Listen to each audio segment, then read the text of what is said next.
Hello friends, इस video में मैंने काटना को विभिन्न अर्थों में लेकर के कुछ सेंटेंसेस को हिंदी से इंग्लिश में ट्रांसलेट करने के बारे में चर्चा किया है। हम अपने डेली लाइफ में ऐसे वाक्य बोलते हैं जिसमें काटना शब्द आता है। जैसे किसान फसल काटते हैं, तुमने उसका गला काट दिया। मैंने अपनी दाढ़ी काट ली है, नाई उसका बाल काट रहा है। दिन काटने से काम नहीं चलेगा। वह किसी तरह से अपना दिन काट रहा है, उसको कुत्ता काट लिया, उसको सांप ने काटा है, तुम समय काट रहे हो। तो इस तरह से काटना को हम विभिन्न अर्थों में लेकर के बोलते हैं हिंदी वाक्यों को। तो उनको इंग्लिश में कैसे ट्रांसलेट करेंगे, उनको इंग्लिश में कैसे बोलेंगे, इसके बारे में हमने चर्चा किया है कुछ एग्जाम्पल के माध्यम से। तो आइए एक एक करके वाक्यों को देखते हैं और देखते हैं हम किस तरह के वाक्यों को, किस प्रकार के शब्दों का यूज करके काटना के संदर्भ में हम उनको ट्रांसलेट करेंगे। पहला वाक्य है किसान फसल काटते हैं। तो किसान जो फसल काटते हैं, हम काटने के लिए यहाँ पर हार्वेस्ट का यूज करेंगे। किसान फसल काटते हैं तो हम इसको लिखेंगे किसान। तो किसान के लिए लिखेंगे द फार्मर्स। द फार्मर्स, यह हो जाएगा द फार्मर्स। और यह हो जाएगा हार्वेस्ट। हार्वेस्ट मीन्स काटते हैं, तो यह हो जाएगा harvest. The farmers harvest the crops. The farmers harvest the crops. तो यह काटने के अर्थ में यहाँ पर हुआ हार्वेस्ट का। The farmers harvest the crops. यहाँ हुआ हार्वेस्ट मीन्स काटना। तुमने उसका गला काट दिया, तो यहाँ गला काटने के लिए स्लिट का यूज होगा। और तब हम इसको लिखेंगे तुमने उसका गला काट दिया, you slit his throat. You slit his throat. यहाँ हिज की जगह जो है हर का भी यूज कर सकते हैं। तो यू स्लिट हिज थ्रोट, तुमने उसका गला काट दिया। मैंने अपनी दाढ़ी काट ली है। I have trimmed my beard. Have I have trimmed. यहाँ ट्रिम्ड का यूज होगा दाढ़ी काटने के लिए। तो I have trimmed my beard. I have trimmed my beard. तो यहाँ दाढ़ी काटने के लिए ट्रिम्ड का यूज होगा, गला काटने के लिए स्लिट का यूज होगा, फसल काटने के लिए हार्वेस्ट का यूज होगा। नाई उसका बाल काट रहा है, तो यहाँ नाई जो बाल काटता है उसके लिए कट का ही यूज करते हैं। कट मीन्स काटना। तो यहाँ पर लिखेंगे नाई उसका बाल काट रहा है। नाई उसका बाल काट रहा है। तो नाई के लिए लिखेंगे the barber. The barber. The barber is cutting. The barber is cutting his hair. The barber is cutting his hair. यहाँ हेयर में हम यस नहीं लगाएंगे, अन्यथा वाक्य हमारा गलत बनेगा। The barber is cutting his hair. नाई उसका बाल काट रहा है। तो यहाँ नाई के द्वारा जब बाल काटने की बात होगी तो उस काटने के संदर्भ में हम कट का यूज करेंगे।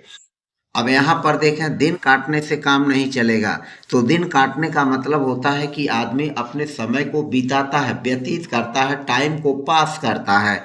तो दिन काटने के लिए हम लिखेंगे पासिंग टाइम्स। दिन काटने के लिए क्या लिखेंगे? Passing times.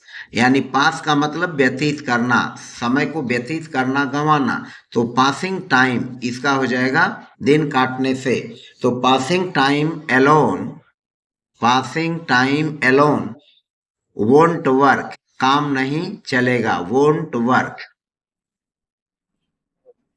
तो इसको लिख लेंगे passing time alone won't work. Passing time alone won't work. अब यहाँ पासिंग टाइम का मतलब हो जाएगा दिन काटने से।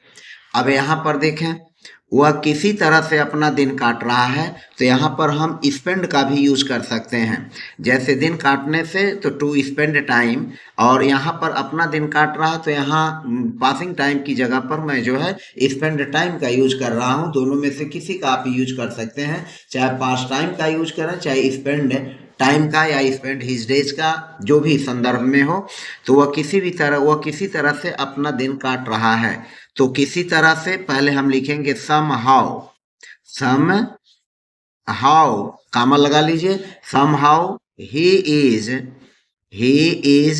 spending, he is spending, spend मतलब व्यतीत करना, खर्च करना, समय करना, spending his days, he is spending his days, somehow he is spending his days।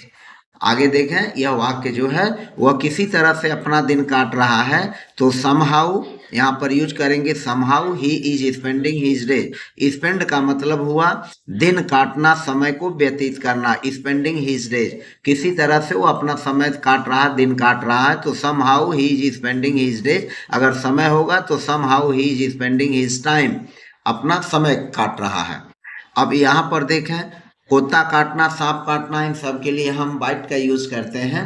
तो उसको कुत्ता काट लिया, यानी कुत्ते के द्वारा वह काटा गया, तो लिखेंगे ही, इसको पैसे में हम बना लेते हैं, he was beaten by a dog, he was beaten by a dog. उसको सांप ने काटा है तो has been beaten by a snake, क्योंकि यह प्रेजेंट परफेक्ट का पैसे में बनेगा, तो इसको लिखेंगे he has been beaten by a snake, उसको एक सांप ने काट लिया है, he has been beaten by a snake.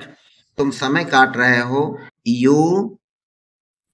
You are wasting time, यानी समय काट रहे हो, यानी समय को बर्बाद कर रहे हो, तो यहाँ पर लिखेंगे यू आर वेस्टिंग, वेस्ट का मतलब समय को नष्ट करना, व्यतीत करना, तो यू आर वेस्टिंग टाइम, समय काटने के लिए, समय गंवाने के लिए, बर्बाद करने के लिए हम वेस्ट का यूज करते हैं। तो तुम समय काट रहे हो, you are wasting time.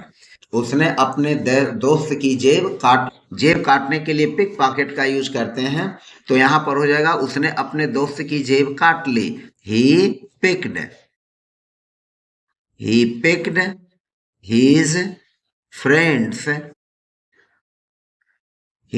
his friend's pocket, he picked his friend's pocket, उसने अपने दोस्त की जेब काट ली, he picked his friend's pocket। तुमने मेरा 5 रुपया काट लिया। अब यहाँ पर देखिए, 5 रुपया काटने का मतलब यह हुआ कि उसको हम डिडक्ट कहते हैं, यानी तुमने मुझे 5 रुपए कम दिए, तो यहाँ पर डिडक्ट काटने के लिए यहाँ पर क्या की यूज करेंगे, 5 रुपए कम देने के लिए डिडक्ट का यूज करते हैं ऐसे वाक्यों में। तो you deducted RS5 from me, तुमने मेरा 5 रुपया काट लिया। अगर हिम रहेगा, तुमने उसका 5 रुपया, तो हिम या फ्रॉम हिम या फ्रॉम हर का यूज कर लेंगे।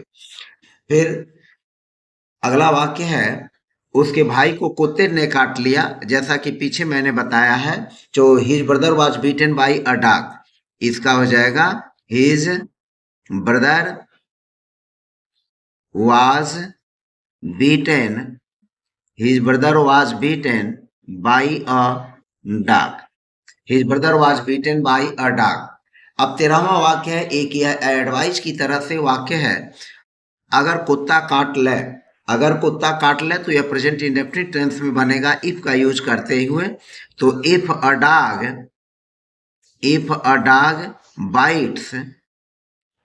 डॉग बाइट्स यू, यहाँ पर यू छिपा हुआ है, अंडरस्टूड है। अगर कुत्ता काट ले, यानी अगर तुमको कुत्ता काट ले तो तुम्हें डॉक्टर के पास जाना चाहिए। तो if a dog bytes you, अगर तुमको कुत्ता काट ले तो तुम्हें डॉक्टर के पास जाना चाहिए। तो you should go to the doctor, you should go to the doctor, you should go to the doctor. इसको ऐसे भी लिख सकते हैं, you should consult the doctor, तुम्हें डॉक्टर से सलाह लेनी चाहिए, यानी तुम्हें डॉक्टर के पास जाना चाहिए। तो इस तरह से 30 सेंटेंसेस के माध्यम से मैंने इस वीडियो में आपको काटना के विभिन्न अर्थों में प्रयोग करने के बारे में हमने चर्चा की। चैनल पर मेरी पहली बार है तो प्लीज चैनल को सब्सक्राइब कर लीजिए, प्रेस बेल आइकन कर दीजिए, ताकि आपको मेरे वीडियोज के नोटिफिकेशन समय समय पर मिलते रहें। तो मिलते हैं नेक्स्ट चैप्टर में, नेक्स्ट वीडियो में, नेक्स्ट लेसन के साथ, नए लेसन के साथ, नए चैप्टर के साथ। तब तक के लिए बाय बाय।